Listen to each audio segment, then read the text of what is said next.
55. 18th Century Legumes, Creating the American Bean. Hello, and welcome to the History of American Food.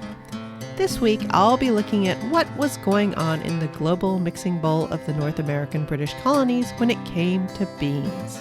I'll consider which legumes became American, what remained foreign, and why lentils never really had a role. So pull up to your place at the table and let's dig in. The first thing you need to know is that researching legumes in the 18th and much of the 19th century is harder than many other food items, since most bean recipes mostly weren't techniques considered worthy of recipes as they existed in this period. So does that mean before the late 19th century people weren't eating peas or beans? Nope, not at all.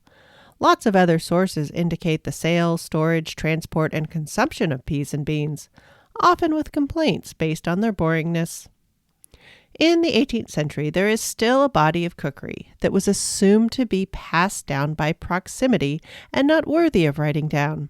How to knead bread, how to roast a breakfast fish over a fire, how to make a pot of succotash, how to cook a pumpkin or a sweet potato in the ashes, how to cook with salt pork. All these were daily dishes that happened in the colonial kitchen.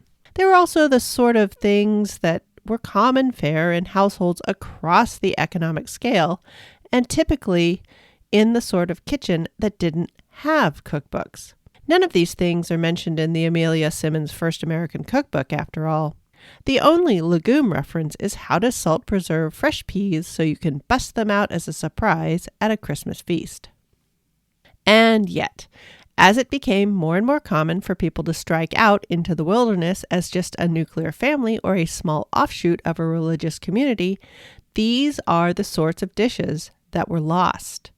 Through the 18th century, unless you were a particular sort of drifting naturalist, an explorer, or a hunter, you could only exist with the support of something like a village or larger behind you. And even most of those loners washed back up on the shores of villages and towns to collect the nourishment, news, and equipment they needed to continue in their secluded loner ways. The colonial existence through the middle of the 18th century was dependent on much more communal living in cooking, task exchanges, knowledge, and equipment than we seem capable of remembering. So there was far more communal memory at work in colonial kitchens than there were cookbooks. The modern interpretation of the mythology of the medieval hermit, the colonial frontiersman, and the modern strike-out-on-my-own guy are all very good at forgetting these figures can only exist in their splendid isolation because of the support and products of the entire apparatus of their contemporary civilizations. That holy meditating hermit wasn't going to make it without a manor house nearby, giving him permission to inhabit that hut, to control the local wolves, bring him a weekly basket of food, and provide him with well or spring access. What this all means in terms of beans and peas is that it is not until the late 19th century that cookbooks tend to contain the plain, boring, quotidian, or everyday recipes for cooking beans, especially the hard, dried, mature beans. Before that, cookbooks only had fancy recipes for what most 18th century cooks called French beans. Hilariously, the eating of the immature North American beans in their pods, or green beans, was a re-imported trend. The earliest colonists did it in imitation of the same people who had taught them about growing corn and pumpkins. They would dry them in the rafters alongside the prunes and peach and apple slices. These are the shriveled grayish-green beans referred to as leather breeches beans or shucky beans way back in episode 13. Somewhere along the way, the kind of person who used cookbooks lost touch with the source of this most basic American food item. It is worth recognizing that the French definitely connected more with Native American tribes in their mutual appreciation of eating vegetables at different stages of maturity and ripeness than an English cook ever did. So if there aren't many legume dishes in 18th century cookbooks, just how and where were legumes being consumed in the 18th century colonies? And which legumes were becoming American cooking canon while others were failing to make the grade? The bean dishes of the 18th century British colonies were not complex in flavor. They were the food of the worker, the poor, what was fed to the common soldier or sailor, While much of the rest of the world consumed legumes in soups, stews, and sauces that contained a wide variety of spices and enriched broths, and saw beans as a food in their own right, to be seasoned, to be stewed, spiced, pickled, and fermented, the English cook that dominated the colonial scene tended to see beans as an instead food.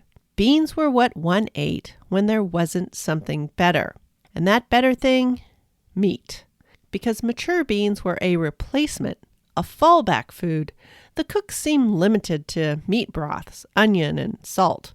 Maybe a little bay leaf, mace, and vinegar, added if it was a fast day for a wealthy kitchen, or simply a recognition that no matter how fine a colonial home was, there were going to be some no-meat days on occasion. Spices and even herbs were largely tools and toys of the wealthy. In most 18th century colonial kitchens, beans were pushed to the side. So there was little pressure to or interest in developing complex flavored bean dishes or other uses for beans. On occasion, a few flavorful odds and ends might find their way into a bean dish, but they would usually be found in recipes attributed to Italian, German, Spanish, or French inspiration. The "let's eat foreign to spice things up" orientation in British and emerging American food was already in play in the 18th century.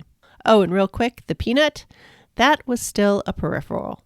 Who needs some underground foreign nut when there were currently so many fine and familiar tree nuts that cutting down the trees to get at them didn't seem dangerously wasteful? So I've set the scene. What was an 18th century North American British colony resident bean eater consuming? As with so many other food items, it had much to do with how far away from a port city one was. Back in England, bean consumption was almost nil due to climatic issues. There were no favas, no garbanzos, and certainly none of these newfangled, New World mature beans. The peas ruled the roost. But unless they were fresh, a steady diet of dried stewed peas was considered food of desperation, or at best, disappointment. But in America, there were beans for all climate zones and across the growing season.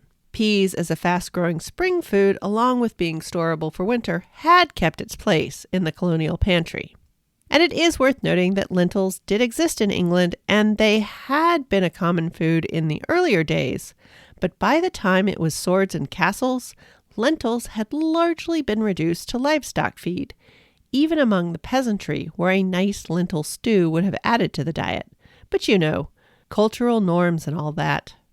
And since the only way the earliest colonists brought over livestock food seeds was mainly in the cow manure and not on purpose, the lentil was not a player in 18th century food. Like the sweet orange, the Spanish had it. But England hadn't been getting food advice from the Spanish since liquid chocolate, afternoon tea, and sweet potatoes. I think England just kept up a grudge ever since Catherine of Aragon wouldn't produce a son. And besides, there's still the treasure ships. Who needs lentils? The succotash of the 17th century still found its way onto tables, but mainly in the northern colonies. By this point, it had been generally robbed of all of its one-pot meal, mixed meat and vegetable stew heritage. An English diner, if they had venison, or better yet, pork or beef or a game bird, they weren't going to mess it up by stewing it with a bunch of savage vegetables. Succotash, reduced to a mixture of corn and beans and possibly some other vegetables, was coded as a side dish, not a main dish, in the food hierarchy of the day. The fastest growing beans of the Great Northern Bean and Navy bean sort were also popular in the growing conditions of the New England colonies down into the territories claimed as New York. A large number of these port cities had healthy molasses import economies, to the point, if you remember from last century, that there were enough rum distilleries to create molasses byproduct industrial pollution in places. Anyway, the enclosed clay and mud wood-burning ovens of the late 17th century were still a part of 18th century New England homes, though now, if you lived in a larger port town, it was likely that the oven was now built of brick and would be part of an indoor fireplace. These were the ones that had to be heated up, way up, to do the bread baking and other cookery tasks. And after all that work, chopping and hauling wood, these thrifty, soon-to-be Yankees liked to capture that residual heat by baking beans. This is one of the places where the American tradition of only cooking in iron is firmly broken. The 17th century colonists had found suitable clay deposits, so the clay bean pot in the back of a Boston oven was already a well-known sight. Molasses and salt were common flavorings in many a pantry, so why not put them in the beans? Soaking the beans overnight before boiling them the next day was common practice from far back in time. But the adding of salt pork to the beans as they cooked, whether that was happening at this point is a question. Several 18th century cookery authorities advised cooking meat and beans separately, and then combining them once each is already cooked. Though this advice again comes from cookbooks, written and used by people working in circumstances with more kitchen help and quite likely more pots. Which makes me think a slice of salt pork and a glug of molasses in with the beans was likely an innovation of many a cook who had too much to do on a given day, with no time for the foolishness of separate cooking. Such multi-pot foolishness was for the fancy types who made sauces with names like ragout or fricassee. Speaking of ragout, this is a cooking term that was extremely common and popular in 18th century English cookery. In our modern world, it tends to be spelled ragout. The sense is that it must be a French dish with that spelling. And it is. It comes from the idea of a vegetable and herb flavored meat stock base that supports a particular ingredient: meat, seafood, mushrooms, or beans. Most English cookbooks at this time spelled it ragoo, so the fact that the bottled Italian red sauce that's been on sale in the US since the late 1930s is spelled ragu, it's just fine with me. But the ragout with two O's of the 18th century was entirely without tomatoes. In fact, it was a sort of gravy into which a pre-cooked main ingredient would be mixed. So again, the 60s housewife who cooked ground beef and added it to the pre-made spaghetti sauce was working to the American pattern of using the double O ragout. And 18th century bean ragout would thus consist of beans soaked and cooked separately.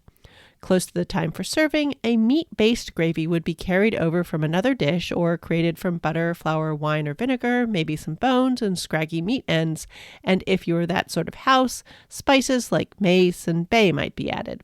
The completed dish would then be served as is, or with parsnips, potatoes, or even just cornbread.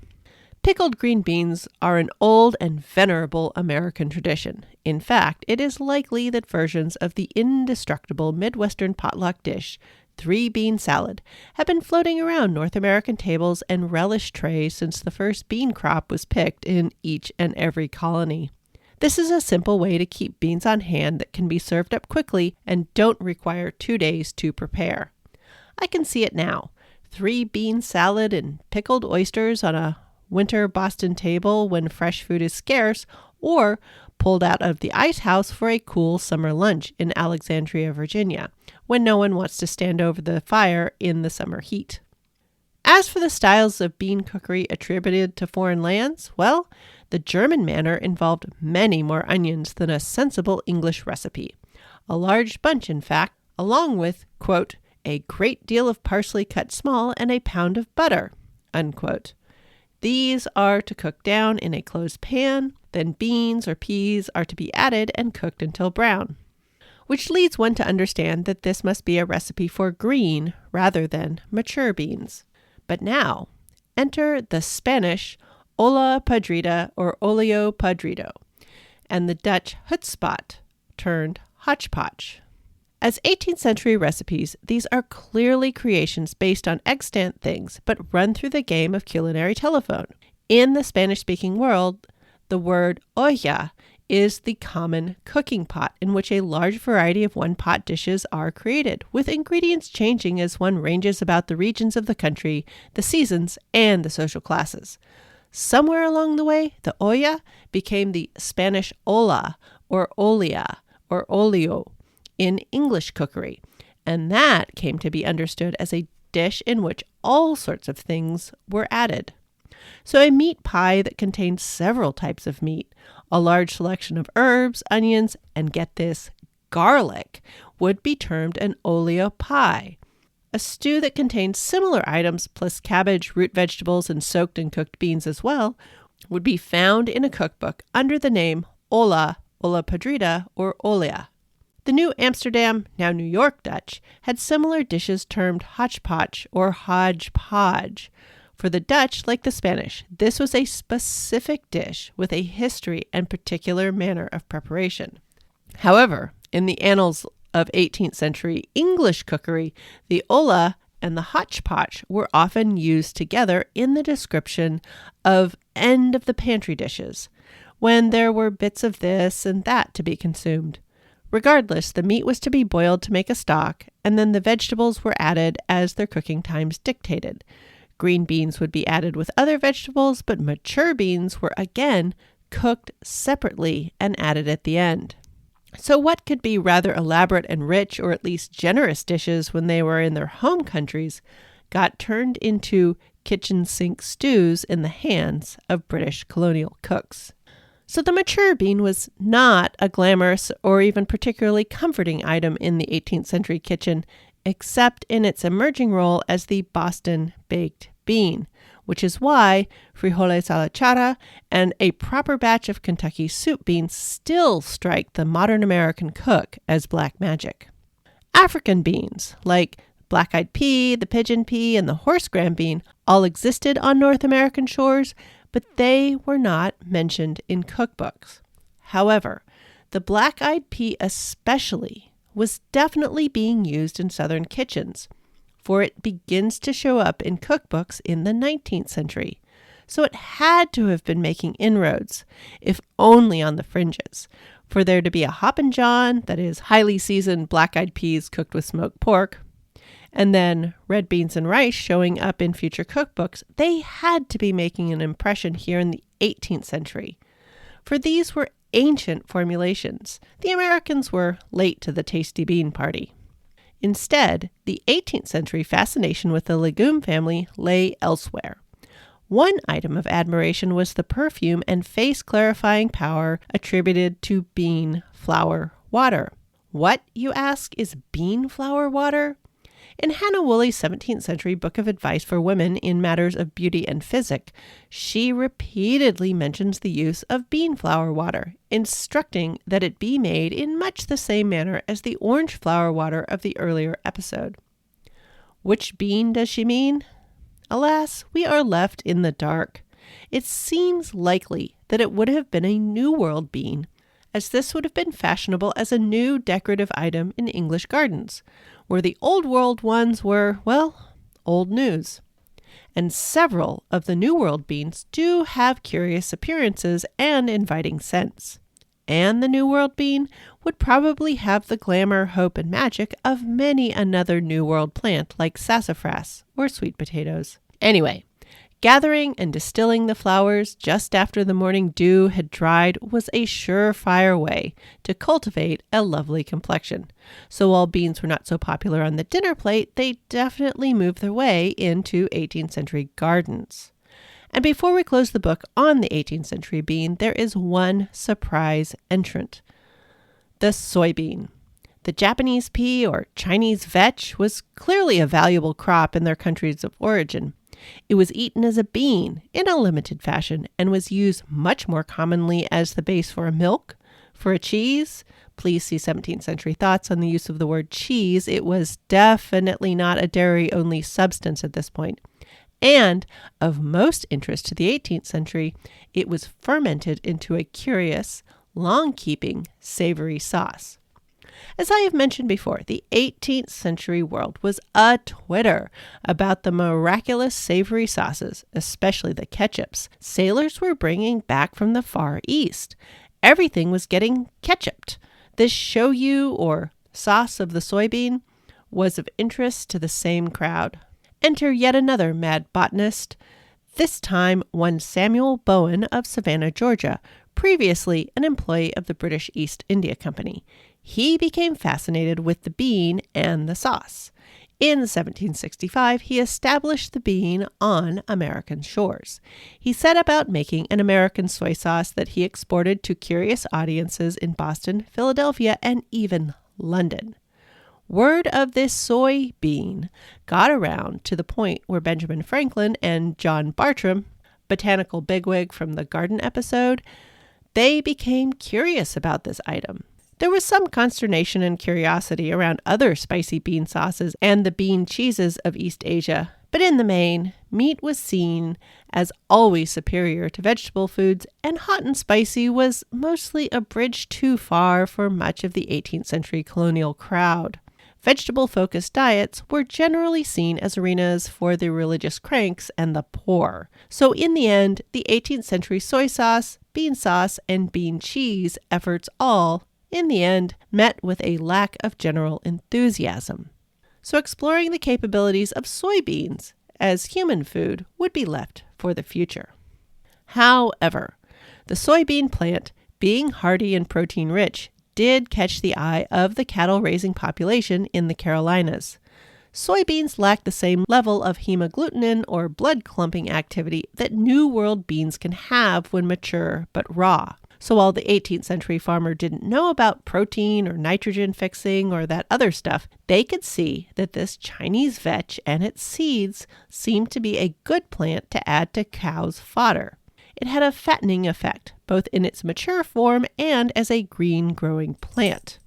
So while it would take some time, almost 200 years before soybeans would enter the mainstream American food world, English colonial and then American cows were eating soybean plants and soybeans from way back. I ran across this curious soybean breadcrumb while reading about the Boone family of Daniel Boone fame.